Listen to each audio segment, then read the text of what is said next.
Susanoo, dewa laut dan badai yang kuat. Pernah nggak sih, lo ngerasa jadi satu-satunya noda hitam di keluarga yang terlalu suci dan sempurna?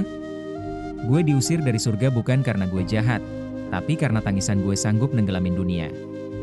Marah gue bikin matahari mutusin buat mogok kerja.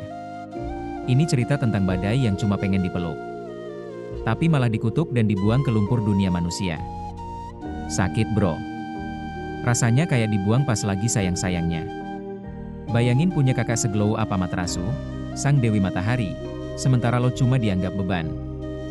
Gue kehilangan segalanya. Tahta, harga diri, bahkan kuku dan rambut gue dicabut paksa.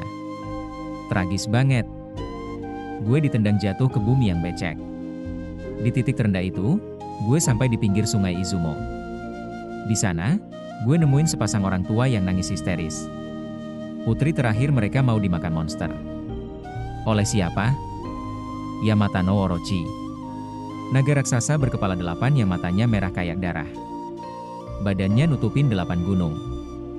Gila kan? Gue yang biasanya ngerusak, tiba-tiba ngerasa punya beban moral. Gue nggak punya tentara. Gue cuma punya otak dan sisa-sisa harga diri yang udah hancur berantakan. Gue racik sake paling keras di 8 tempayan besar.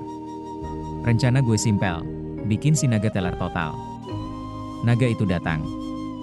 Baunya busuk, suaranya kayak gempa. Tiap kepalanya mulai minum sake itu dengan rakus. Pas mereka semua mabuk dan tepar, disitulah gue tarik pedang gue. Waktunya eksekusi. Gue tebas satu persatu kepalanya dengan amarah yang selama ini gue pendam buat takdir gue yang brengsek. Dari dalam ekor monster itu, gue nemuin sesuatu yang berkilau. Pedang Kusanagi. Gila cakep banget. Itu bukan cuma senjata, tapi bukti kalau gue bukan lagi anak haram surga. Gue layak buat menang. Gue menang. Bukan buat dipuji langit, tapi buat ngebuktiin kalau badai pun bisa jadi pelindung kalau ada niat. Gue kasih pedang itu ke kakak gue. Bukan buat menjilat, tapi tanda kalau gue udah damai sama masa lalu. Emang benar, kadang kita harus jatuh ke titik paling bawah buat tahu siapa kita sebenarnya. Jadi Black Sheep itu capek, tapi lu dapat satu hal yang gak dipunya anak emas, mental baja dari nol. Dunia mungkin lihat lo sebagai badai yang ngerusak, tapi bagi sebagian orang, lo adalah hujan yang ditunggu. Gue Susanoo, si berandalan yang akhirnya nemuin rumah. Selamat berjuang, badai-badai lainnya.